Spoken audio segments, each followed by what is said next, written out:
3 ദിവസത്തെ കാത്തിരിപ്പിനൊടുവിൽ മാല വിഴുങ്ങിയ കള്ളനിൽ നിന്നും തൊണ്ടി മുതൽ കിട്ടി. കള്ളൻ വയറിളകുന്നതും കാത്ത് പാലക്കാട് ജില്ലാ ആശുപത്രിയിൽ കാത്തിരുന്ന ആലത്തൂർ പോലീസിനാണ് ഇതോടെ ആശ്വാസമായത്.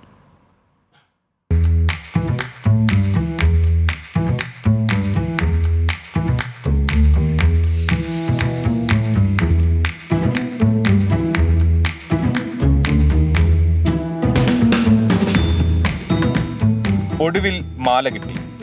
കഴിഞ്ഞ 3 ദിവസമായി കള്ളന് നല്ല ശോധനയുണ്ടാകാൻ പഴം കൊടുത്ത് കാത്തിരുന്ന പോലീസിന് ആശ്വാസവും. ശരിക്കു പറഞ്ഞാൽ പ്രതി മുത്തപ്പനും മടുത്തിരുന്നു. തൊണ്ടി മുതൽ പുറത്തു വന്നതോടെ ഇനി ആശുപത്രി വിട്ട് മുത്തപ്പന് ജയിലിൽ കിടക്കാം.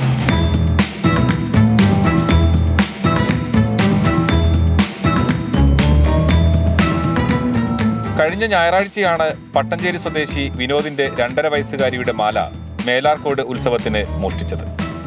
മാല വിഴുങ്ങിയ കള്ളനുമായി അന്ന് പോലീസ് ജില്ലാ ആശുപത്രിയിലെത്തിയതാണ്. വയറ്റിൽ നിന്നും പുറത്തു വന്ന തൊണ്ടി മുതൽ പോലീസ് കൈപ്പറ്റി നടപടിക്രമങ്ങൾക്കായി കോടതിയിൽ ഹാജരാക്കും. തൊണ്ടി മുതലും ദൃക്സാക്ഷിയും എന്ന സിനിമയിൽ പറഞ്ഞതുപോലെ കള്ളൻ ഓടിപ്പോയില്ല എന്ന് മാത്രമേ ഉള്ളൂ.